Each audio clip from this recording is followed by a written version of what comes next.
ನೋಡುಗರೆಲ್ಲರಿಗೂ ನಮಸ್ಕಾರ. ನಾನು ದೀಕ್ಷಾ ಬಂಗೇರ. ನಾನಾ ಮಕ್ಕಳ ದಿನಗಳಲ್ಲಿ ಕುದುರೆ ಕೊಂಬಾದ ಹಕ್ಕು ಇಂದಿನ ವಿಶೇಷ ಕಾರ್ಯಕ್ರಮಕ್ಕೆ ಸ್ವಾಗತ. ಜಗತ್ತು ನಾನಾ ಮಕ್ಕಳ ದಿನಗಳನ್ನು ಮಾತ್ರವಲ್ಲ, ಅದಕ್ಕೆ ಪೂರಕ ದಿನಗಳನ್ನು ಕಾಣುತ್ತದೆ. ಆದರೂ ಮಕ್ಕಳ ಶೋಷಣೆ ನಿಲ್ಲದಿರಲು ಕಾರಣವೇನು? ನೋಡೋಣ ಬನ್ನಿ. ನವೆಂಬರ್ 14 ಭಾರತದಲ್ಲಿ ಮಕ್ಕಳ ದಿನಾಚರಣೆ ನಡೆಸುವುದು ನಮಗೆ ಗೊತ್ತೇ ಇದೆ. ಮೊದಲ ಪ್ರಧಾನಿ ನೆಹರು ಹುಟ್ಟಿದ ದಿನವದು. ಅವರ ಸಾವಿನ ಬಳಿಕ ಪ್ರಧಾನಿಯಾದ ಲಾಲ್ ಬಹದ್ದೂರ್ ಶಾಸ್ತ್ರಿ ಮತ್ತು ಕಾಂಗ್ರೆಸ್ಸಿಗರು ಅವರ ಜನ್ಮದಿನವನ್ನು ಆಪ್ತರ ಸೂಚನೆಯಂತೆ ಮಕ್ಕಳ ದಿನವಾಗಿ ಆಚರಿಸಲು ತೀರ್ಮಾನಿಸಿದರು. ಅದರಂತೆ 1964ರಿಂದ ನವೆಂಬರ್ 14 ಭಾರತದಲ್ಲಿ ಮಕ್ಕಳ ದಿನಾಚರಣೆಯಾಗಿ ಆಚರಿಸಲ್ಪಡುತ್ತಲಿದೆ. ಅದಕ್ಕೂ ಮೊದಲು ನವೆಂಬರ್ 20 ಜಾಗತಿಕ ಮಕ್ಕಳ ದಿನವಾಗಿ ಚಾಲ್ತಿಗೆ ಬಂದಿದೆ. 1954ರಲ್ಲಿ ವಿಶ್ವಸಂಸ್ಥೆಯು ನವೆಂಬರ್ 20 ಲೋಕ ಮಕ್ಕಳ ದಿನವಾಗಿ ಘೋಷಣೆ ಮಾಡಿತ್ತು. ಅಧಿಕೃತವಾಗಿ ಅದು ಅಂಗೀಕಾರಗೊಂಡು 1959ರಲ್ಲಿ ಸಾಕಷ್ಟು ದೇಶಗಳಲ್ಲಿ ಆಚರಣೆಗೊಳ್ಳುತ್ತಾ ಬಂದಿದೆ. ಆದರೆ ಮಕ್ಕಳ ದಿನಕ್ಕೆ ಅದಕ್ಕಿಂತಲೂ ತುಂಬ ಹಿಂದಿನವಾದ ಇತಿಹಾಸವಿದೆ. ಮಕ್ಕಳ ದಿನಾಚರಣೆಯನ್ನು ಆಧುನಿಕವಾಗಿ ಮೊದಲು ಯೋಚಿಸಿದವರು ಕಮ್ಯುನಿಸ್ಟರು. 1925ರಲ್ಲಿ ಜೇನಾವಾದಲ್ಲಿ ಮಕ್ಕಳ ಏಳಿಗೆ ಬಗೆಗಿನ ಪ್ರಪಂಚ ಸಮ್ಮೇಳನ ನಡೆಯಿತು. ಆಗ ಮೊದಲಿಗೆ ಅಂತಾರಾಷ್ಟ್ರೀಯ ಮಕ್ಕಳ ದಿನವನ್ನು ಆಚರಿಸುವ ತೀರ್ಮಾನವನ್ನು ತೆಗೆದುಕೊಳ್ಳಲಾಯಿತು. ಇದನ್ನು ಜೂನ್ 1ರಂದು ಆಚರಿಸಲಾಗುತ್ತದೆ. ಜಗತ್ತಿನ ಎಲ್ಲ ಕಮ್ಯುನಿಸ್ಟ್ ದೇಶಗಳು ಮತ್ತು ಅವುಗಳ ಬೆಳಕಲ್ಲಿ ಇರುವ ನಾಡುಗಳು ಜೂನ್ 1ರಂದು ಅಂತಾರಾಷ್ಟ್ರೀಯ ಮಕ್ಕಳ ದಿನಾಚರಣೆಯನ್ನು ನಡೆಸುತ್ತವೆ. ಹಿಂದಿನ ಸೋವಿಯತ್ ಯೂನಿಯನ್, ಇಂದಿನ Russia, China, Cuba, Armenia, Azerbaijan, Belarus, Estonia, Georgia, Kazakhstan, Latvia, Lithuania, Moldavia, Tajikistan, Turkmenistan, Ukraine, Uzbekistan, Angola, Benin, Bosnia, Albania ಮೊದಲಾದ ದೇಶಗಳೆಲ್ಲ ಜೂನ್ 1 ಜಾಗತಿಕ ಮಕ್ಕಳ ದಿನ ಎಂದು ಆಚರಿಸುತ್ತವೆ. 1959ರಿಂದ ನವೆಂಬರ್ 20 ಲೋಕ ಮಕ್ಕಳ ದಿನವಾಗಿ ಆಚರಿಸಲ್ಪಡುತ್ತಿದೆ. ಎಲ್ಲ ಕಡೆಯಲ್ಲಿ ಮಕ್ಕಳ ದಿನಾಚರಣೆ ಎನ್ನುವುದು ಶಾಲಾ, ಕಾಲೇಜು ಮತ್ತು ಕಲಿಕೆ ಸಂಬಂಧಿ ಸಂಸ್ಥೆಗಳಲ್ಲಿ ಆಚರಣೆಗೊಳ್ಳುತ್ತದೆ. ಶಾಲೆಯ ಕಾರ್ಯಕ್ರಮಗಳಲ್ಲಿ ಶಿಕ್ಷಕರ ಮಾರ್ಗದರ್ಶನದಲ್ಲಿ ಕಾರ್ಯಕ್ರಮ ನಡೆಯುವಾಗ ಪೋಷಕರು ಕೆಲವರು ಭಾಗವಹಿಸುವುದೂ ಇದೆ. ಹಾಗೆಯೇ ಕೆಲವರು ತಮ್ಮ ಮನೆಯಲ್ಲಿಯೇ ಮಕ್ಕಳ ದಿನ ಆಚರಿಸಿ ಮಕ್ಕಳನ್ನು ಸಂತೋಷಪಡಿಸುತ್ತಾರೆ. ಮಕ್ಕಳ ದಿನದ ಮುಖ್ಯ ಉದ್ದೇಶ ಮಕ್ಕಳ ಹಕ್ಕುಗಳನ್ನು ರಕ್ಷಿಸುವುದಾಗಿದೆ. ಆದರೆ ಮಕ್ಕಳ ದಿನಾಚರಣೆಯಲ್ಲಿ ಆ ಬಗೆಗಿನ ಬದ್ಧತೆಯೇನೂ ಕಂಡುಬರುವುದಿಲ್ಲ. ಇನ್ಕ್ಲೂಷನ್ ಫಾರ್ ಎವ್ರಿ ಚೈಲ್ಡ್ ಎಂದರೆ ಎಲ್ಲ ಮಕ್ಕಳ ಒಳಗೊಳ್ಳುವಿಕೆ ಎನ್ನುವುದು ಮಕ್ಕಳ ದಿನಾಚರಣೆಯ ಪ್ರಮುಖ ಧ್ಯೇಯವಾಗಿದೆ. ಆದರೆ ಜಗತ್ತಿನಲ್ಲಿ ಅರ್ಧಕ್ಕರ್ಧ ಮಕ್ಕಳಿಗೆ ದಿನಾಚರಣೆಯ ಭಾಗ್ಯವೇ ಇಲ್ಲ. ಅಲ್ಲದೆ ಸಾಕಷ್ಟು ಪ್ರಮಾಣದಲ್ಲಿ ಮಕ್ಕಳಿಗೆ ಮಕ್ಕಳ ದಿನಾಚರಣೆ ಇದೆ ಎನ್ನುವುದಾಗಲಿ ಮಕ್ಕಳ ಹಕ್ಕುಗಳು ಎನ್ನುವುದಾಗಲಿ ಗೊತ್ತಿರುವುದಿಲ್ಲ. ಅದೇ ರೀತಿ ಮಕ್ಕಳ ದಿನಾಚರಣೆ ಯಾವಾಗ, ಯಾರಿಂದ ಆರಂಭವಾಯಿತು ಎನ್ನುವ ಬಗೆಗೆ ಸ್ಪಷ್ಟ ಭಾಷ್ಯಗಳೇನೂ ಇಲ್ಲ. ಕಮ್ಯುನಿಸ್ಟರ ಜೂನ್ ಮತ್ತು ಇಗರ್ಜಿಯ ಹೂವುಗಳ ಜೂನ್ ಭಾನುವಾರ ಎಂದರೂ ವಿಶ್ವಸಂಸ್ಥೆಯ ನವೆಂಬರ್ ಮಕ್ಕಳ ದಿನಕ್ಕೆ ತನ್ನದೇ ಆದ ಮಹತ್ವವಿದೆ. ಅದೇನು ನೋಡಿಬಿಡೋಣ.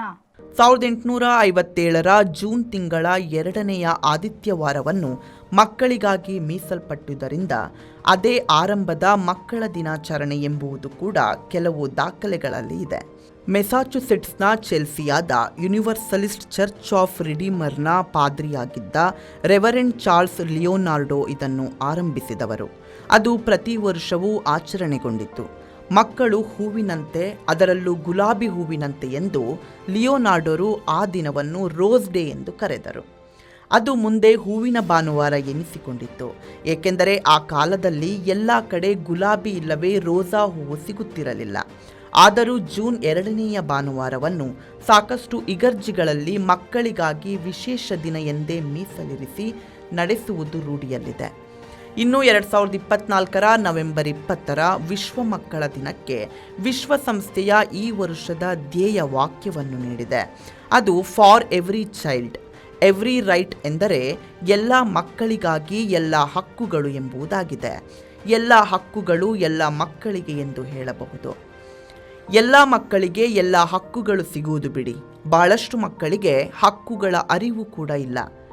ಅವರಿಗೆ ಆ ಅರಿವು ಇಲ್ಲದಿರುವವರಿಗೆ ನಮಗೆ ಲಾಭ ಎಂದುಕೊಂಡು ಮಕ್ಕಳನ್ನು ದುಡಿಸುವವರು ಲೆಕ್ಕ ಹಾಕಿ ಎದುರೊಂದು ಒಳಗೊಂದು ನಡೆಸುತ್ತಿರುತ್ತಾರೆ. ವಿಶ್ವಸಂಸ್ಥೆಯ ಮಹಾಸಭೆಯು 1989 ನವೆಂಬರ್ 20 ಮಕ್ಕಳ ದಿನದಂದು ರೈಟ್ಸ್ ಆಫ್ ದಿ ಚೈಲ್ಡ್ ಮಗುವಿನ ಹಕ್ಕು ಎಂಬ ನಿರ್ಣಯವನ್ನು ಸ್ವೀಕರಿಸಿತು. ಮಕ್ಕಳ ಹಕ್ಕಿನ ಬಗೆಗೆ ಅರಿವು ಮೂಡಿಸುವುದು, ಮಕ್ಕಳ ಓದು ಮತ್ತು ಅಭಿವೃದ್ಧಿಗೆ ಬುನಾದಿ ಹಾಕುವುದು ಇವೆಲ್ಲ ಮಕ್ಕಳ ದಿನಾಚರಣೆಯ ಮುಖ್ಯ ಉದ್ದೇಶಗಳಾಗಿವೆ. ಉದ್ದೇಶ ಒಳ್ಳೆಯದು. ಎಲ್ಲ ಹೆತ್ತವರಿಗೂ ತಮ್ಮ ಮಕ್ಕಳನ್ನು ಮುನ್ನಡೆ ಕಂಡವರಾಗಿ ನೋಡಲು ಆಸೆ ಇರುತ್ತದೆ. ಆದರೆ ಒಂದು ಕಡೆ ಸುಲಿಗೆಯ ಸರಕಾರಗಳು, ಮತ್ತೊಂದು ಕಡೆ ಶೋಷಕ ಸಮಾಜ ವ್ಯವಸ್ಥೆ, ಮಗದೊಂದು ಕಡೆ ಕಟ್ಟ ಕಡೆಯವನು ಕಲಿತರೆ ನಮ್ಮ ಊಳಿಗಕ್ಕೆ ಯಾರೆಂಬ ಒಳಹೊನ್ನವರಾದವರು, ಇನ್ನೂ ಒಂದು ಕಡೆ ದೇವರು ಹಣೆಯಲ್ಲಿ ಬರೆದದ್ದೇ ಅಷ್ಟೇ ಎನ್ನುವ ಧಾರ್ಮಿಕ ಮೂಡಗೆರೆಯವರು. ಹೀಗಿರಲಿ ಎಂಥ ತಡೆಗಳನ್ನೆಲ್ಲ ಜಿಗಿದು ಸಾಮಾನ್ಯ ಮಗುವೊಂದು ಅಸಾಮಾನ್ಯವಾಗುವುದು ಕಷ್ಟ. ಕೋಟಿಗೊಬ್ಬರು ಕತ್ತಲೆಯಲ್ಲೂ ಬೆಳಕನ್ನು ಕಾಣುವ, ಕಷ್ಟದಲ್ಲೂ ಎದೆಗುಂದದಿರುವ ಕುಟುಂಬದ ಮಕ್ಕಳು ಕೆಲವೊಮ್ಮೆ ಸ್ಲಮ್ಮಿನಿಂದ ವಿಮಾನಕ್ಕೆ ಜಿಗಿಯುವುದಿದೆ. ಯುನಿಸೆಫ್ ಎನ್ನುವುದು ಯುಎನ್ನ ಮಕ್ಕಳಿಗಾಗಿ ಇರುವ ಒಳನೆಲೆಯಾಗಿದೆ.